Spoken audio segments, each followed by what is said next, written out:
Halo semuanya, kali ini kita akan membahas mengenai proses masuknya kebudayaan Hindu-Buddha ke Nusantara. Kebudayaan India tidak hanya mempengaruhi cara beribadah masyarakat Nusantara, tapi juga memberikan beberapa peninggalan lain. Misalnya, kerajaan yang pernah berkuasa, tempat keagamaan, prasasti, cara hidup, dan masih banyak lagi. Namun, tahukah kamu mengenai bagaimana proses masuknya kebudayaan India ke Nusantara? Menurut para ahli sejarah, cara masuk dan proses penyebaran kebudayaan Hindu-Buddha di Indonesia ada 5 teori, yaitu: Yang pertama, teori Vaishya. Salah satu pendukung teori ini adalah N.J. Krom. Teori ini didasarkan pada alasan bahwa motivasi terbesar datangnya bangsa India ke Indonesia adalah untuk berdagang. Golongan terbesar yang datang ke Indonesia adalah para pedagang India. Mereka bermukim di Indonesia, bahkan menikah dengan orang Indonesia. Selanjutnya, mereka aktif melakukan hubungan sosial dengan masyarakat dan pemimpinan kelompoknya. Lewat interaksi itu, mereka menyebarkan dan memperkenalkan agama dan kebudayaan mereka. Teori Vaishya diragukan kebenarannya. Jika para pedagang yang berperan terhadap penyebaran kebudayaan, pusat-pusat kebudayaan mestinya hanya terdapat di wilayah perdagangan, seperti di pelabuhan atau di pusat kota yang ada di dekatnya. Kenyataannya, pengaruh kebudayaan Hindu ini banyak terdapat di wilayah pedalaman, dibuktikan dengan adanya kerajaan-kerajaan bercorak Hindu di pedalaman Pulau Jawa. Pada masa lampau, di India, ada kejadian perangan antar golongan prajurit ini kalah atau jenuh menghadapi perang lantas meninggalkan India. Rupanya, di antara orang itu ada yang sampai pula ke wilayah Indonesia, dan mereka berusaha mendirikan koloni-koloni baru sebagai tempat tinggalnya. Di tempat itu pula ada penyebaran agama dan budaya Hindu. Dan kelemahan teori ini tidak adanya bukti tertulis bahwa pernah kolonisasi oleh pra-kesatriaan India. Teori yang ketiga yaitu teori Brahmana. Teori Brahmana sesuai dengan pendapat Vandler bahwa Hinduisasi di Kepulauan Indonesia disebabkan oleh kaum Brahmana. Pendapat Vandler didasarkan pada temuan-temuan prasasti yang menggunakan bahasa Sanskerta dan huruf Pallawa. Bahasa dan huruf tersebut hanya dikuasai oleh para kaum Brahmana. Selain itu, adanya kepentingan dari para penguasa untuk mengundang para Brahmana India. Mereka diundang ke Asia Tenggara untuk keperluan upacara keagamaan seperti pelaksanaan upacara inisiasi yang dilakukan oleh para kepala suku agar mereka menjadi golongan kesatria. Pandangan ini sejalan dengan yang dikemukakan oleh Paul Wheatley bahwa penguasa lokal di Asia Tenggara sangat berkepentingan dengan kebudayaan India guna mengangkat status sosial mereka. Berikut penjelasan teori arus balik. Menurut teori yang dikemukakan oleh George Quedes ini, berkembangnya pengaruh dan kebudayaan India ini dilakukan oleh bangsa Indonesia sendiri. Setelah berkunjung ke India, mereka kemudian mempraktikkan dan menyebarkan budaya dan agama Hindu-Buddha kepada masyarakat lainnya. Banyak orang lebih meyakini teori arus balik masih memerlukan banyak bukti lagi untuk memperkuat kebenarannya. Sementara itu, sekitar abad ke-5, agama Buddha mulai dikenal di Indonesia dengan Sriwijaya sebagai pusat penting pembelajaran ajaran Buddha. Teori arus balik ini didasarkan pada prasasti Nalanda yang berisi tentang pendirian asrama bagi para pelajar Sriwijaya yang akan menuntut ilmu agama di India. Namun di sisi lain, sejarawan berpendapat bahwa saat itu masyarakat Nusantara masih bersifat pasif. Maka, kemungkinan bangsa Indonesia untuk belajar agama Hindu-Buddha langsung ke India dan menyebarkannya sangat diragukan.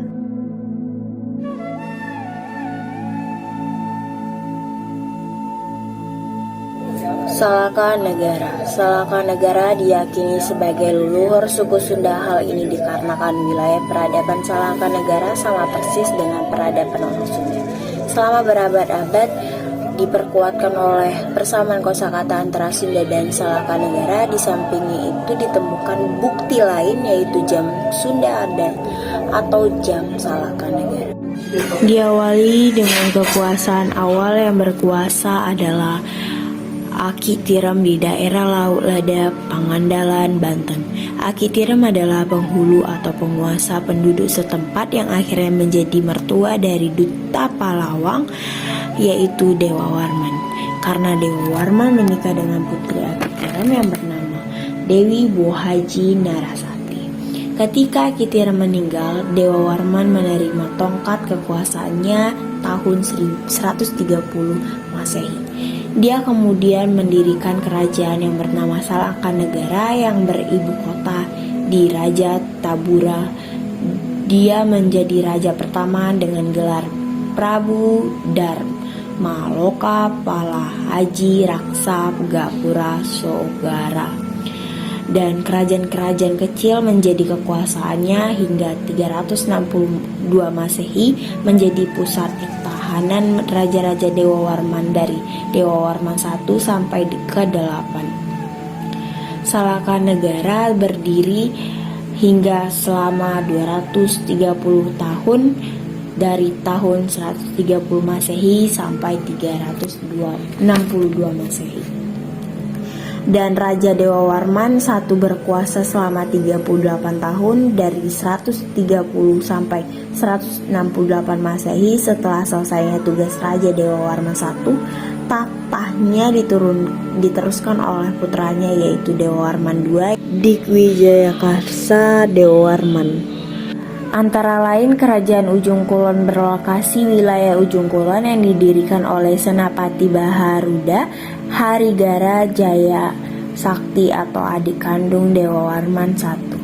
Saat kerajaan ini dipimpin oleh Dharma Sakti Negara.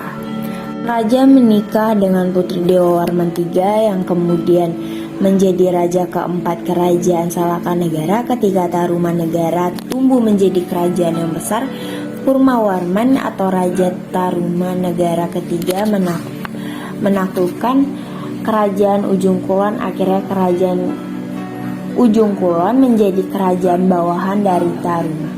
Lebih dari itu, pasukan kerajaan Ujung Kulon juga ikut membantu pasukan Wisnuwarman atau Raja Taruma keempat untuk menebas pemberontakan Cakarawarman.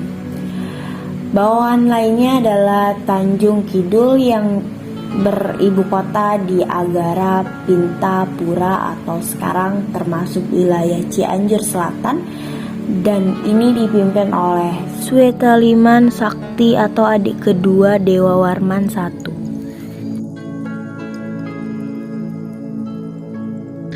Kutai atau Kutai Martadipura merupakan salah satu kerajaan Hindu tertua di Indonesia. Berdiri sekitar abad keempat, kerajaan ini berlokasi di daerah Kutai, Kalimantan Timur. Pusat pemerintahannya diperkirakan di hulu Sungai Mahakam dengan wilayah kekuasaan meliputi hampir seluruh wilayah Kalimantan Timur. Bukti arkeologis keberadaan kerajaan ini adalah temuan prasasti yang ditulis di atas 7 buah yupa. Prasasti tersebut ditulis dengan huruf Palawa dan berbahasa Sanskerta. Prasasti tersebut ditemukan antara tahun 1879 dan 1940 di daerah hulu Sungai Mahakam. Meskipun prasasti-prasasti tersebut tidak memiliki angka tahun, namun gaya bahasa dan ciri tulisan dalam prasasti tersebut banyak digunakan di India sekitar abad keempat. Dari salah satu yupa tersebut, terdapat informasi mengenai kedermawanan Raja Mula Warman yang menyedekahkan 20.000 ekor sapi kepada kaum Brahmana. Nah, dari prasasti ini kita bisa mengetahui nama-nama raja yang pernah memerintah di kerajaan Kutai, antara lain Kudungga, Asmawarman, dan Mula Warman. Mari kita bahas satu persatu raja-raja tersebut. Yang pertama adalah Kudungga.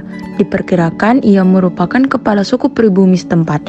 Kudungga sebagai raja pertama berhasil mengembangkan kekuasaannya hingga menjadi suatu kerajaan bercorak Hindu. Kudungga telah mengubah sistem pemerintahan kepala suku menjadi sistem pemerintahan kerajaan yang bersifat turun-temurun. Yang kedua ialah Aswawarman. Ia dianggap sebagai titisan Dewa Matahari Ansuman. Aswawarman adalah putra Kudungga dan merupakan pendiri dinasti kerajaan Kutai atau Wangsakerta. Jika pada masa Kudungga agama Hindu baru masuk, pada masa Aswawarman agama Hindu sudah berkembang. Aswawarman sendiri dianggap sebagai raja penganut agama Hindu. Yang ketiga adalah Mula Warman. Ia dianggap paling berjasa dalam membawa kemakmuran bagi masyarakat kerajaan Kutai. Mula Warman adalah anak dari Aswawarman. Pada masa pemerintahannya, terjalin hubungan yang baik antara pemerintah dan kaum Brahmana. Hal ini ditandai dengan diberikannya sedekah 20.000 ekor sapi kepada kaum Brahmana oleh Raja Mula Warman. Nah, berdasarkan prasasti peninggalannya, kerajaan Kutai memiliki posisi letak yang strategis, sehingga perdagangan di wilayah ini sangat ramai. Banyak penduduk Kutai yang bermata pencarian sebagai nelayan. Selain itu, untuk menunjang kegiatan perdagangan, penduduk setempat mengembangkan pertanian dan peternakan. Kerajaan Kutai runtuh setelah diserang oleh kerajaan Kutai Kartanegara yang dipimpin Raja Aji Pangeran Anupanji pada sekitar abad 13. Dari banyaknya kerajaan yang pernah ada di Indonesia, Kerajaan Tarumanagara merupakan salah satu kerajaan yang menaruh tonggak penting dalam sejarah Nusantara. Kerajaan ini menjadi salah satu kerajaan berpengaruh selama rentang waktu abad ke-4 sampai abad ke-7 Masehi. Dengan menguasai hampir seluruh bagian barat Pulau Jawa pada masanya, Kerajaan Tarumanagara pernah berhasil mencapai puncak kejayaannya dengan hampir sempurna. Lokasi dan sumber sejarah. Kerajaan Tarumanagara terletak di wilayah Jawa Barat sekarang. Hal ini dibuktikan dengan adanya sejumlah prasasti di daerah sekitar Bogor, seperti Prasasti Ciaruteun, Kebun Kopi, Jambu, Pasir Awi, dan Prasasti Muara Janten, Prasasti Tugu di Cilincing, Jakarta Utara, dan Prasasti Cidahian di Desa Lebak, Banten. Kerajaan ini diperkirakan ada sejak abad 5, sejaman dengan Kerajaan Kutai. Hal ini diperkuat oleh berita Tiongkok yang menyebut Kerajaan Ptolomo, Tarumanagara, mengirimkan utusan ke Tiongkok pada tahun 528, 538, 665, dan 666 Masehi untuk sebuah kunjungan persahabatan yang didasari hubungan dagang. Ptolomo disebutkan terletak di sebelah tenggara Tiongkok. Kata Taruma berasal dari kata tarum yang berarti nila. Sampai sekarang, nama ini masih dapat kita jumpai sebagai nama sungai, yaitu Sungai Citarum. Raja yang memerintah bernama Punawarman. Menurut Prasasti Tugu, wilayah kekuasaannya meliputi hampir seluruh Jawa Barat, yaitu membentang dari Banten, Jakarta, Bogor, hingga Cirebon. Kondisi sosial dan politik kerajaan. Gambaran sosial politik kerajaan Tarumanagara dapat dilihat dari tiga prasasti, seperti Prasasti Ciaruteun atau yang disebut juga Prasasti Ciampea. Di dalam prasasti ini terdapat cap telapak kaki yang melambangkan kekuasaan atau penaklukan raja atas daerah tempat ditemukannya prasasti tersebut. Dalam Prasasti Kebun Kopi terdapat gambar tapak kaki gajah yang disamakan dengan gajah Airawata atau gajah kendaraan Dewa Wisnu. Sayangnya, sebagian isi prasasti ini tidak terbaca. Adapun Prasasti Tugu merupakan prasasti terpanjang dan terpenting dari Raja Punawarman. Tulisan yang ada di atas batu dapat dibaca secara melingkar, yang isinya antara lain menyebutkan tentang pembangunan saluran air yang panjangnya 6.112 tombak, setara dengan 11 km, yang diberi nama Gomati. Dari prasasti-prasasti tersebut dapat kita ketahui pada masa itu di Jawa Barat telah terdapat sebuah kerajaan yang besar dan cukup makmur, serta penduduknya hidup dari hasil pertanian. Pada akhir masa pemerintahan Raja Tarumanagara yang terakhir, Sri Maharaja Linggawarman, memerintah 666 hingga 669 Masehi, Kerajaan Tarumanagara pecah menjadi dua, yaitu Kerajaan Sunda yang merupakan kelanjutan dari Kerajaan Tarumanagara di bawah kekuasaan menantunya bernama Tarusbawa, dan Kerajaan Galuh di bawah Reti Kandayun. Di Mataram, Sanjaya merupakan putra Sana Raja ketiga Galuh, mewariskan tata kepada putranya Rakai Panangkaran hasil perkawinannya dengan Dewi Sudiwara, yaitu putri Dewa Singa, penguasa Kalingga Selatan alias Bumi Sambara.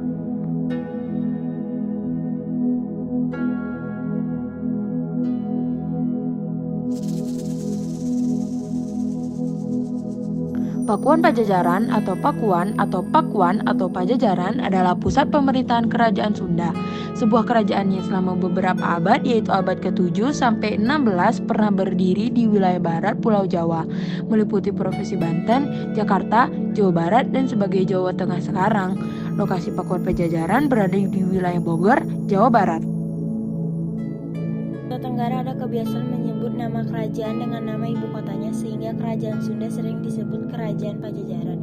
Sekitar abad 14 diketahui kerajaan ini telah beribu kota di Pakuan Penjajahan serta memiliki dua kawasan pelabuhan utama di Sunda Kelapa dan Banten Girang. Informasi penting ini baru diketahui ketika ditemukan prasasti janggal. Prasasti ini menyebutkan seorang bernama Sanjaya membangun sebuah tempat pemujaan Dewa Siwa di daerah Gunung Ukir, Jawa Tengah. Sanjaya dikatakan sebagai anak dari Raja Sena yang berkuasa di Galuh. Ditemukan dalam naskah kuno Gunjagamanik, nama-nama tempat, kebudayaan, dan kebiasaan-kebiasaan masa itu digambarkan terperinci dalam naskah kuno tersebut. B. Kondisi sosial politik kerajaan. Menurut carita parayangan, kerajaan Sunda didirikan oleh Tarus Bawa pada tahun 669 atau 591 Saka. Sunda merupakan bawahan Tarumanagara. Raja Tarumanagara yang terakhir Sri Maharaja Ligawarman memerintah pada tahun 666 sampai 669 Masehi.